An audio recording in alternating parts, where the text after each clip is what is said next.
PJNet.TV, Phase 2, Part 2, Del Didway, standing by. Our bumper is running. We are streaming.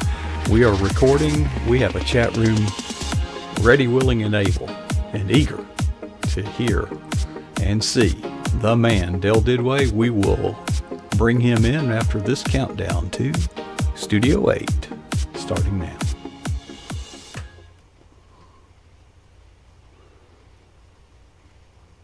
Okay, well, welcome back to PJNet.TV. I'm Coach Prasick, and we have closed Studio 7, walked down the hall, and we are now in Studio 8, and behind me is the imagery, the one, the only, the legendary Del Didway, who's been a part of the PJNet team, well, since God created dirt, I think, back then. Del comes to us not from his home today. You're on the road. Is it classified where you're at or what you're doing? Somewhere in Ohio, yeah. Somewhere in Ohio. Well, Northern Ohio, yeah. All right. Well, that works. Well, Del, thanks for making time. I know you're on the road, and you always find a way to make these things happen. But your travels take you all over these days, and I've got an idea what you've been doing. But let me give you the opportunity to say. Yeah, over the weekend we had a good weekend. It was a busy weekend. I haven't covered a PGA Tour event for a while, several years, but had opportunity, the fortune to do that this past week. A couple of things to cover it and to work on a project. Hopefully, work on a project. So what we're doing several days last week, because the PGA Tour event is not just the 4 days. There's typically a Monday and a Tuesday of practice rounds, and a Wednesday is a pro-am. The tournament typically kicks off on Thursday, Friday, Saturday, and wraps up on Sunday. So most of them are almost week-long events for each city. How was the weather? It was spectacular. It was perfect. In fact, on a Sunday morning, I got up early and went to the course. Yeah, right. It was actually very chilly that morning. That's 18. I got there about 6:30, 7 o'clock in the morning. Just walked the course there at Muirfield Village in Columbus, Ohio, or in Dublin, Ohio. Behind me is on the far distance is 18th Green and the clubhouse. So I was able to walk that. It was about mid 50s when it started out. And, that's kind of cool. It was rather chill. A lot of folks had coats and sweaters and jackets on. Yeah. So, but by the time I woke up, it was in the high 70s, low 80s. It was a good, low humidity. It was a good day. Yeah. Yeah, I know in the cold weather, those golf balls are like rocks when you hit them. They just don't. Yeah. But they didn't tee off till later, but still, we got there and was able to walk not the entire course, but most of it. Had some coffee with me, just quiet. It was peaceful and nice and beautiful. So it was nice morning walk. Now, was this something you were doing for a pleasure retreat, or was maybe there some business in the back of your mind? A little bit of both. It wasn't, it's just a lot of walking, so it wasn't much pleasure. But a project we're working on, hopefully, and did some coverage for our local newspaper. So it was a little bit of both. Now, I haven't read, but you've made 2 posts, I think. Yeah, we did one with an interview with Jack Nicklaus, and then just a tournament recap for the paper. So all in all, just a little bit of work there. It was fun. Well, as you normally do, and you're noted for this, you find your way into the presence of sports figures. Yeah. And who might this be? It's Cameron Tringali. He's a accomplished golfer. Just a fantastic testimony. He's very outspoken about his faith. Loves to talk about his faith. So he was one of the gentlemen I was hoping to get to, and actually literally just stumbled onto each other as we were passing in the tunnel. I was on a Monday afternoon on a practice round, and I said, "Hey, there he is." So he didn't have many folks around him. Which Mondays and Tuesdays are the bad days not bad days. That's the most days kids are there to get autographs. So it's kind of a combat if you want to battle the kids. Mm-hmm. So and he's a pretty popular player on tour with the kids, and so there was nobody around. He was just walking through the tunnel, and I was walking the other way, and I just said, "Hey, I'd like to talk to you." And we had a great conversation. Now, this is a different venue, a different sport. Your general MO is to go hang out at the clubhouse or the what do you call it in baseball? Is that called the clubhouse? Locker room The or locker room. dugout, Yeah. clubhouse. Yeah, clubhouse as well. Yeah, and football, of course, you got the locker room. But how Yep. does it work in golf? You just have to wander around and put your radar up and spot them. How do you do it? Well, it's not hard, but it's not easy either. There's certain times they go off, and obviously I don't try to talk to them when they're practicing a lot, or if they're. I like to get them when they come off in their 18th green, and then a lot of the times there's a little interview room that they can go into if the media Oh, wants to talk to them, and you have to kind of request them a little bit, and then they're pretty accessible in that realm when the fans aren't around. Because when the fans are around, it's almost it's worse than baseball or football. The autograph really? seekers at a golf tournament, yeah, they're pretty dedicated. They are large numbers, Uh-huh. um, you know, trying to get autographs, and so Well, players. and you don't have that physical barrier, like in a stadium, or a baseball diamond, where you've Well, got the bleachers and you can't leave the bleachers, and the athletes don't find their way into public areas. the They're golf, kind of the huddled golf, up.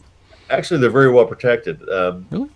They're roped off. There's areas the players walk through to get to the next hole. There's play where they walk from the clubhouse, and it's pretty well high security. So then there's a designated area for autographs, and the players typically go there. I see. Yeah, and then they're like I said, they're pretty well guarded. It's and there's probably more autograph seekers at these events than there are at football, basketball games. I'll be darned. Yeah. Well, who's this young fella? That's Jordan Spieth. He was a highly No, I sought mean the after. guy on the right. Who's Yeah, Jordan Spieth. So Jordan looks like he's like 11 years old. He's won three majors. He was the former number one world ranked player in the world. Um, Somebody we were talking to was hoping I could get to him, and initially he had a bad day on Sunday. He wasn't in the hunt, and I walked up to a gentleman who helps us with the interviews, and I said, Mark, I said I'd like to get. His name's Mark as well. I said, Mark, I'd like to get Jordan Spieth. He goes, it's going to be tough. I said he didn't have a good day. He wasn't. Nobody was really wanting to talk to him that day. So I went down to the area, and they just said he's probably not going to talk to you. I said, okay, that's just the way it goes. And walked around to the other. So walked outside to where he walks out. Actually, after he signs his card, he comes out, and then there's all the autograph seekers are there on the other side of this rope. And I would just happen to be standing there, and he comes out. I just said, "Hey, Jordan," I said, I'd just like 2 minutes of your time. I want to talk to you about this, about your faith, blah blah blah." And he goes, "Sure, let's do it. Let's talk." And so we were able to talk to him for a little while. He was very gracious, and very gentlemanly, and professional. We had a nice chat, so I was able to get him anyway. I think it makes a big difference when you can get it in there early. I want to talk to you about your faith, especially after he's had a Yeah, bad round. yeah, exactly. And I knew the players I was wanting to get to, Hmm. so they don't get asked that a lot. So he was very, and I knew he's big on his foundation. So I said, "Hey, I'd like to talk to you about your faith and the foundation because it's for special needs kids and Hmm. the motivation behind the foundation. And anytime a player can plug their foundation, they will very openly do it. So then you can guide the conversation after that and go All right. down a different road. Yeah. So, but he was, he's very accomplished. He has a big following. Uh, when he's out there playing, he was a high demand for autographs from kids and adults who want to get things signed and put them on eBay. So um, he's has a big following when he's on the golf course. You can always tell where Spieth is because there's a big crowd following him. How many people attended these things? Or this? I don't know, quite a bit. I don't. Let me try to look up the attendance at the memorial. The memorial is one of the bigger non-major tournaments on tour. There's four major tournaments on the PGA Tour, and this is considered the fifth, even though there is no fifth major. Right. It's considered the fifth. It's that big of a tournament. Hmm. It's kind of prestigious. So I'm gonna try to find the attendance. Well, and it surrounds a holiday, so that Exactly. facilitates that helps. Right. You're right. So and it's Jack Nicklaus. It's his tournament, so it's kind of a big deal. Oh, darn! I So, don't have the picture of Jack Nicklaus, and I was going to ask. oh, Well, okay. Well, I do have this young fellow who yeah, looks like he hadn't yeah. shaved in a day. Yeah, who is this? It's Ricky Fowler. He's a Oklahoma state product. Extremely popular with kids. One of the better players who's never won a major tournament, but he has a great reputation. Always sticks to the end, signs every kid's autograph, will go out of his way to talk to people. Very pleasant young man, very talented, but he's never won a major. Mm. But he's come close a few times. But he's very open about what he believes and a good. He's got a little daughter now, so I was able to talk to his wife and um, just a good image player. That people really like to be around and follow. So he's very popular, very energetic, very positive and enthusiastic. So and he does profess a faith and he has a good foundation as well. So we're able to get to Ricky and get his thoughts on some things and get his thoughts on and I try to ask different questions about what encourages them. If you've had a bad day, just like life, what do you do? Mm. Golf a lot like life. So, and we try to get I try to get different questions into him because I want to get different answers from him also. But Ricky Fowler is a very popular player on tour. Well, a wise old golfer once told me, "Driving's for show and putting's for dough." Yeah, yeah, that's true. Anybody can hit it. Well, not anybody can hit it, but Yeah. yeah, 300 yards. But it's tough to putt on those greens. My son found That that. ball just doesn't stop, does it?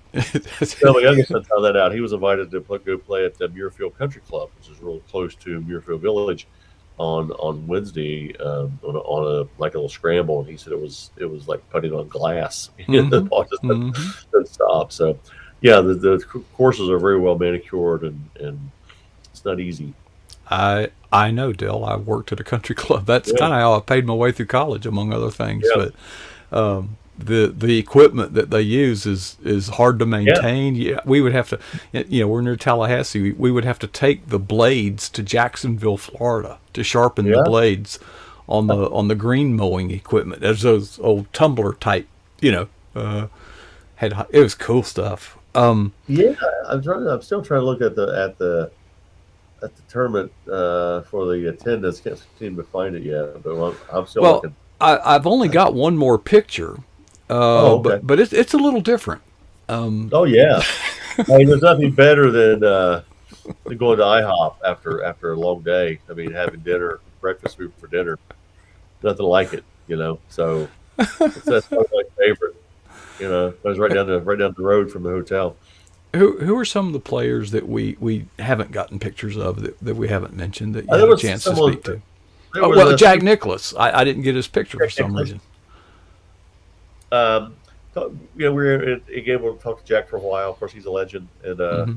uh, Jack is not a professed believer that I know of. I'm not saying he's not. I'm just saying that's Hmm. never been a discussion of topic. But he said some really good things that I'll You got probably to talk to include. him? Yeah, I got to talk to Jack for a while. Yeah, we were in the same room for a while. He makes his way around and got a nice picture with Jack. So I did a column about why I believe, and most people agree. A lot of folks don't, and I get that.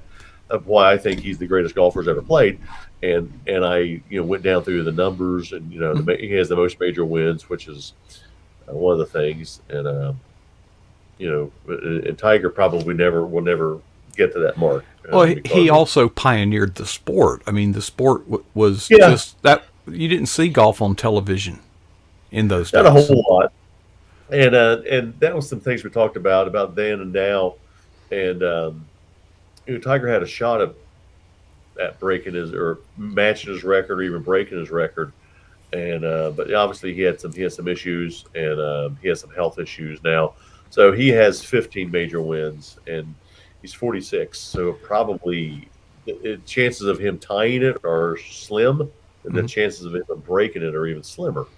So Jack's, I think, is one of those records that'll stand, and I post several other records I think will never be broken, such as Cal Ripken's mark of over his what it was his consecutive games played. I wrote it in a column 2000 and some 2,600 something. Then Pete Rose's most hits will never be topped. I don't think Cy Young's most completed games will never be topped. And then Ben Hogan, as far as PGA goes, 11 straight tour wins. I mean, 11 consecutive wins on tour. So nobody touched him. So those will never be broken. I don't think Jack's 18 majors will ever be broken. And there's a lot more records that we could that I could have talked about, but I saw the hashtag on your post, GOAT.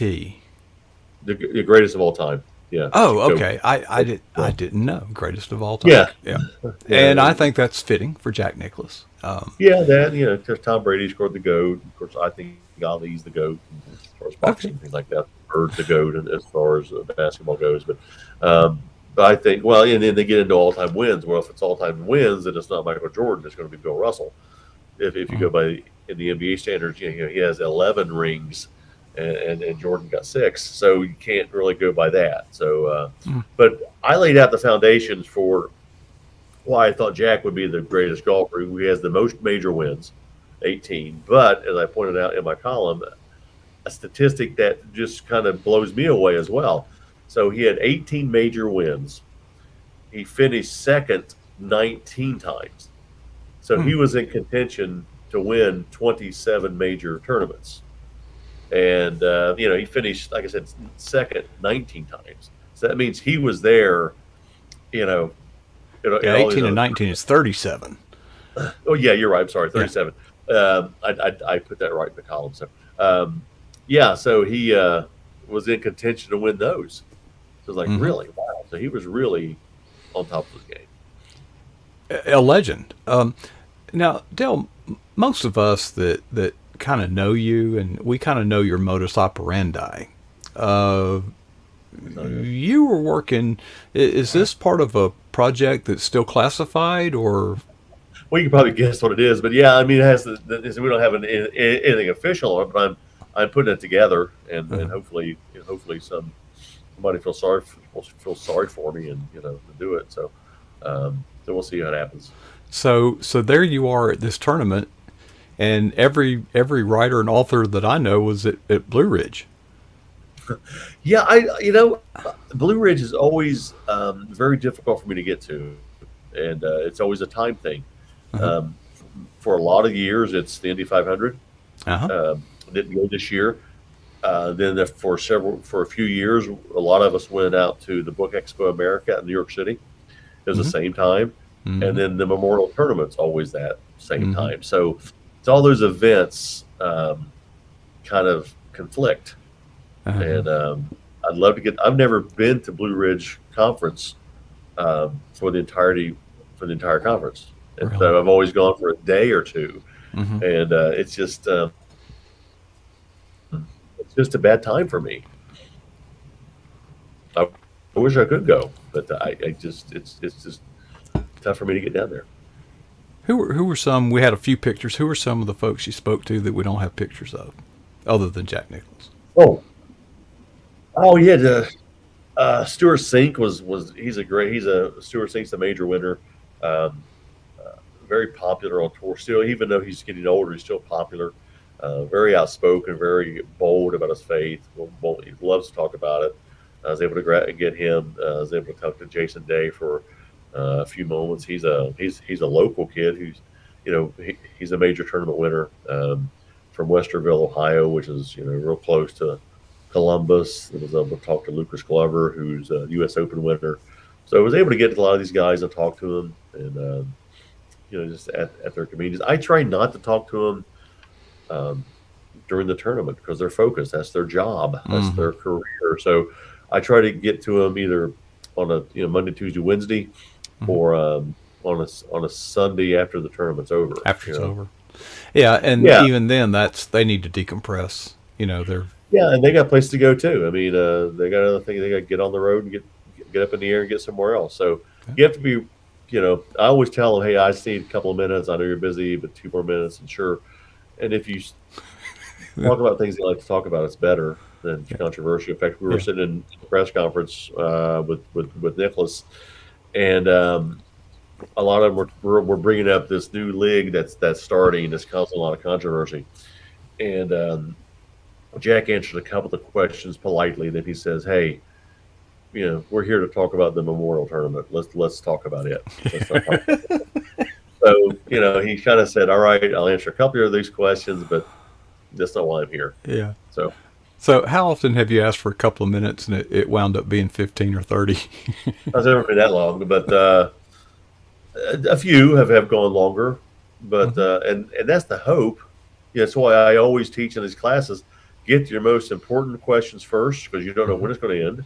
Right. Don't get into chit chat. Don't get into I'm a big fan of yours, and don't do all the talk, and ask your questions and be quiet and let them talk. And that's why I have my recorder and my phone both. I've got the phone running on record, and I'm videotaping it, and I'm also recording it. And I ask the question and I be quiet. And then a lot of times these guys will talk and talk and talk and talk and talk. And then you just ask your next question. You never I don't ever comment. You don't need to make a comment. Yeah. You don't need to make a comment on it. Say thank you, and then here's my next question. Move on. Okay. It's a craft that you have honed to perfection, Dale, and you do share that experience with others. And this is one that really it irritates me. I see a lot of professionals do it. In fact, I love watching Mark Levin's show on Sunday nights on Fox News sometimes when we have time, when it's conducive to the schedule. But he says this. If you guys watch his show, he'll say this 10 times during his own show. Right? He is the host. Right? He's interviewing somebody. He always says this. Like, let's pretend I'm Mark, but I have hair, and I'm interviewing you, Mark. So he'll say something. He'll say, "Well, let me ask you this, Mark." Why does he have to say that? Why do people have to say, "Well, let me ask you this"? That's what you're there for. You're there to ask them questions, so you don't need to waste those 9 seconds by saying, "Let me ask you a question." Well, it's implied. That's why you're there. Ask the question. You don't need to tell them you're going to ask a question. Just ask the question. And these are professionals. It drives me nuts. It gets to you, doesn't it, Dale?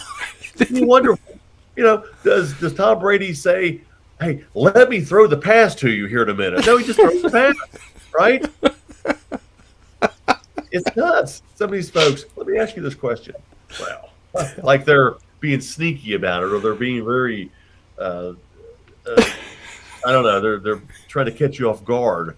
When you're in an interview, when you're the interviewer, right? Yeah. Do you have to tell them, can I ask you a question? Yeah, I would say that's why I'm here.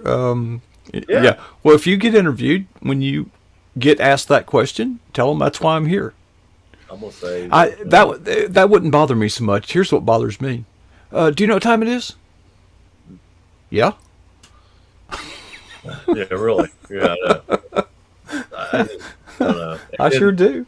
Would you like? And there's a lot of so-called professionals who will commentate before their question. Well, but it isn't that kind of the way news is going these days. It's not hard. There was a day when news people. Yeah, they have to editorialize.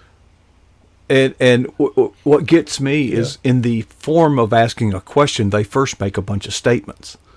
And I remember old Norman Schwarzkopf cut that off. He says, that wasn't a question, that was a political statement. Next. Yeah. He lost his turn because he editorialized the question. And then a lot of folks, and there's some of them will say, many people think this, or our sources say that, and they never, and it's just their opinion. Many feel this way. Well, who are the many? Well, they're just putting their spin on it, But they are. So, but these people get paid a lot of money, and I don't see how they get these jobs because it's terrible. And the constant interrupting, the constant, okay, right, sure, that drives me crazy. And there's a lot of them who have the letters NBC and CBS in front of them, that are just terrible, who they constantly interrupt, and they'll ask a question, then the person answers it, and they cut them off. I mean, Hmm. again, not on the Fox News, but there's a couple of hosts on Fox News that just never let anybody finish their question, Hmm. answering the question, then they interrupt them. Well, So that again, that's the way they put their spin on it. They didn't like the yeah, direction they yeah, were going, so they redirected. When I was in doing sports broadcasting, I mean, one of the yeah. rules that, you've got the microphone, you control the mic, you're the interviewer, and you point it to them when you turn it over to them. But I've had coaches try to reach and grab the mic, and it's like, no, Mm, no, yeah. I control the mic, Well, okay, not you. Tucker Carlson's good. I mean, he will ask a question and he'll shut up. Hmm. Tom Rinaldi is probably one of the best sports interviewers. He will ask the question. He will not comment after the question's answered, and he'll go on to the next one. Yeah. And he'll say, "What color's the sky?" And he'll turn the mic over. And the guy Hmm. will answer, Hmm. "What color are your shoes?" I mean, I'm just saying that he will not comment. He just will ask questions, and that's great. Well, and Dell, when I was doing sports broadcasting, and it persists to this day, I try not to ask questions. I just make a leading statement and then Oh go yeah, a lot of them silent. do that. Silence is good And that silence sometimes. compels them to, and it's open, Yeah, it's more open ended, you it's know. a more uncomfortable silence that causes them to talk. But yeah, a comment or something like that's good. But I always just ask a question, and some of them don't have questions. They just answer. Well, talk about this. Well, talk about what? But I, um, it helps a to when lot of you your work seasons, with a coach, as I did, and it was yeah, my former high school football coach. It gave me a lot of good practice because I'd say like, well, coach, the veer, that's a tough offense to run, and yeah, he would just take over, yeah. and we Right. developed this kind of chemistry, between us, and I would just tee it up, and he would hit it, and Yeah. and no one taught me. I mean, I was just learning as I was just I just got out of high There's school. so many of these folks who are on television who will their question will last like I 44 know, seconds. I know, I And then know. you're just like, come on. They Yeah. they love the microphone and they love the attention they get. So anyway, Well, there has to be some ego drive to be in that business to begin with, yeah. I mean, but you've got to control it. everybody has an Uh, ego, I have an ego, but you have to let it step it backside and let it take a back seat. a lot of the signature quintessential type pictures that I see you post are selfies, but Yeah, at this golf tournament, some of those aren't selfies. Somebody was taking those pictures. yeah. Me. No, I see both of your hands. No, he didn't. I do those. I'm very good at it. Dell, I'm actually you're recording telling it. me you're telling me that on this picture you're holding the camera. Yeah. Dell, that's a skill I would never have known. No, I'm doing that. Yeah, I'm actually recording it on my phone. And how do you keep it framed?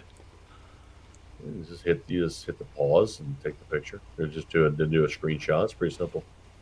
So yeah, that's me doing all those. I mean, when I did Tebow and all that, I'm doing it myself. Oh So my. I that's why just I don't want assumed the interview. Angie was helping you or something. No, that's why I don't want the interviews to go real long because my arm gets tired. Okay. Oh, that's good. That's a good answer, Dell. Keep keep it at 2 minutes. All right. Well, I just looked at the clock. We've been having so much fun, Dale. I Yeah, it's know fun. you're out of town traveling. You must be on some business, and tell your hotel there that they've got great Wi-Fi. Because a lot of times when we do these things from a hotel, they Yeah, that's a Hampton, so they're always good. they did good. But Dale, appreciate you sharing. Look forward to Yeah, seeing you next time, and thank you for sharing so much on the inside that we don't get to see from the outside. So we love you, brother. will do. Thanks for All everybody right. being out there. Appreciate it. You're the man. Dale Didway here on pjnet.tv. What a night it's been. Wow. I could listen to Dale's. Dale's getting to be, he's going to be a great grandpa. He's getting to be a pretty good storyteller, don't you think? We've heard a lot of stories tonight. Folks, I just love the opportunity that God provides all of us to be a part of this. And I just appreciate each one of you and your part. We've had a great time tonight, and we hope that all that's been said and done has been for the glory of the Lord and His kingdom. So I'll wrap it up. But before I leave, I always challenge myself.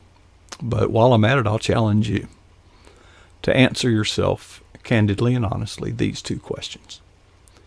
What is the boldest thing that you have ever done for Jesus Christ? And how long ago was that?